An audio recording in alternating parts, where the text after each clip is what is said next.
Na sasa kwenye taarifa ya kusisimua, makala ya 32 ya kimataifa ya mashindano ya mbio za ngamia yaliandaliwa mjini Maralal kwa onyesho la mwingiliano wa kitamaduni na vilevile wa kitalii uliowavutia watalii mbalimbali wa humu nchini na kimataifa. Mbio hizo zinatumiwa kuinua mshikamano wa amani ndani ya jamii za Bonde la Ufa na kaskazini mwa Kenya, likiwa ni tukio la kipekee barani Afrika ambalo linaonyesha matukio ya kitamaduni.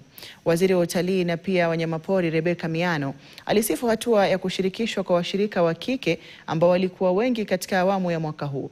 Gavana wa kaunti ya Samburu Lati Lelelit alisema mashindano hayo si tu mbio za ngamia bali ni mpango wa kuleta amani kwa jamii zote za wafugaji kaskazini mwa Kenya ambao wanamiliki ngamia.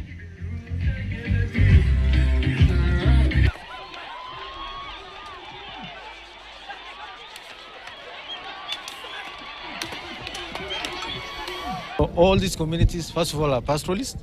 Secondly, all communities in northern Kenya, the Turkanas, the Pokots, the Boranas, the Somalis, the Rendiles, the Gabras, all keep camels. And camel is the only unifying factor for all those communities.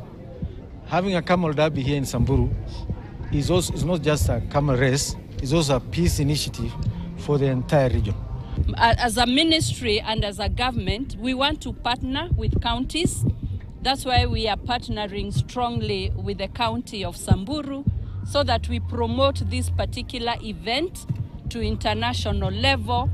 Today we have participants from across many countries, but also within Kenya, many communities are represented. So I came here to experience the camel racing, to experience the culture, meet the different tribes, and the experience has been amazing so far.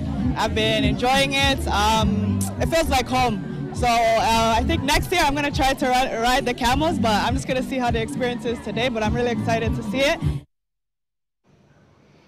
Na sasa tuzamia hili ambapo gavana wa kaunti ya Trans Nzoia George Natembeya